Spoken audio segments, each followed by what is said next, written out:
नमस्कार बच्चों। अब हम रस प्रकरण के अंतर्गत रौद्र रस का अध्ययन करेंगे। व्यक्ति के क्रोध करने की मुद्रा में रौद्र रस की उत्पत्ति होती है। उदाहरण के लिए देखते हैं कि वे नृप बालक काल बस बोलत तोय न संहार धनु ही सम त्रिपुरारुधन विदित सकल संसार।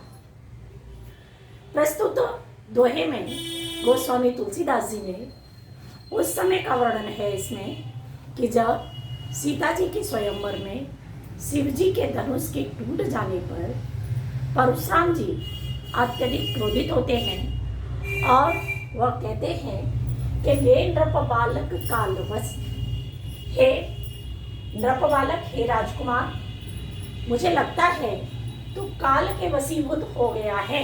बोला तो न सवाल, इसलिए तुझे होश ही नहीं है कि तू बोल क्या रहा है।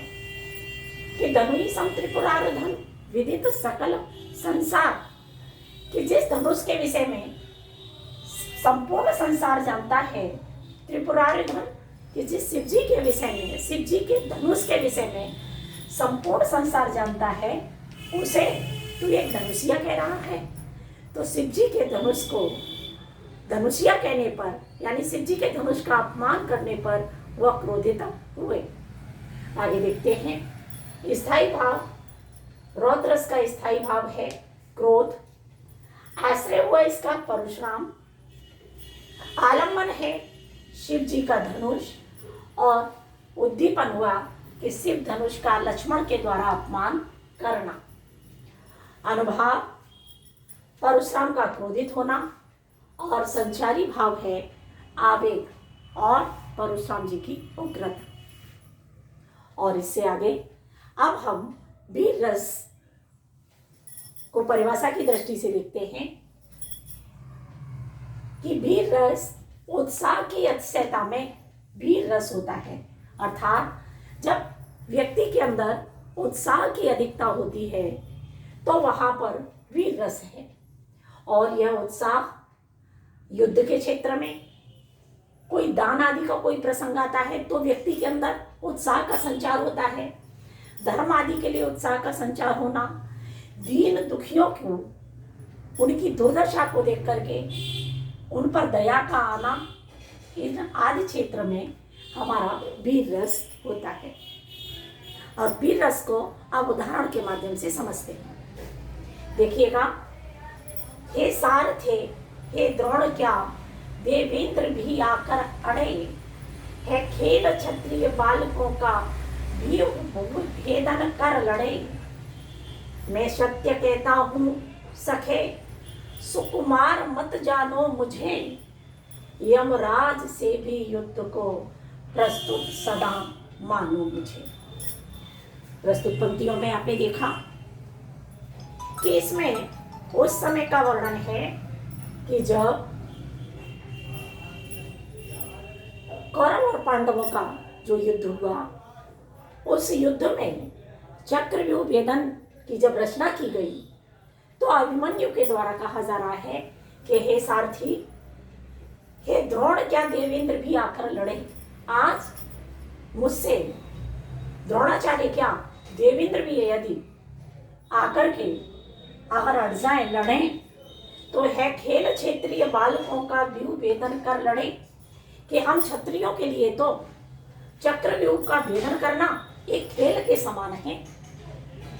मैं सत्य कहता हूँ सखे, हे मित्र, मैं सत्य कह रहा हूँ कि सुकुमार मत जानो मुझे, कि तुम मुझे केवल सुकुमार मत समझो। मेरी छोटी अवस्था को देख करके केवल तुम मुझे सुकुमार मत समझिए। यमराज से भी युद्ध को प्रस्तुत सदा मानो मुझे। मेरे अंदर कोई उत्साह का, वीरता का, पौरुष का कोई कमी नहीं है। मैं हर समय युद्ध करने के लिए, यमराज से भी युद्ध लड़ने के लिए हर समय तैयार हूँ। आगे देखते हैं। अब देखते हैं इसका स्थायी भाव। स्थायी भाव हुआ वीर रस का उत्साह। और आश्रय है अभिमन्यु। संचारी भाव वीरता। आलम्बन, युद्ध भूमि, उद्दीपन है, चक्रव्यूह भेदन के लिए तैयार होना।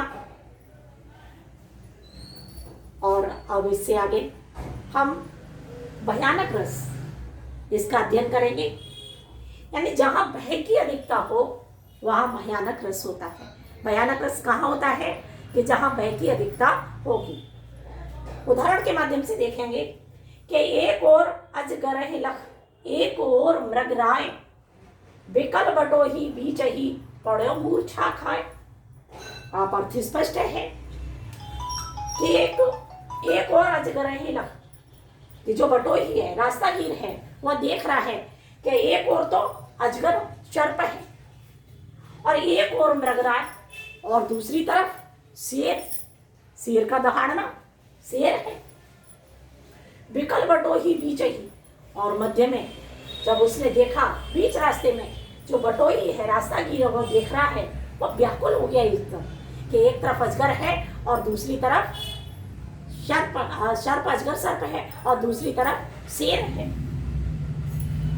विकल बटोही बीच ही पड़ मूर्छा खाए। तो ऐसा देख करके जो बटोही है वह भय के कारण से मूर्छा खा करके ही गिर पड़ा। स्थायी भाव देखेंगे। भय, इसका स्थायी भाव हुआ आश्रय, सांप व शेर को देखना। उद्दीपन हुआ उसका व्याकुल होना, और संचारी भाव हुआ मूर्छित होना। तो इस तरह से यह हमारा ये जो रस प्रकरण है, आगे फिर मिलेंगे अगले वीडियो। धन्यवाद।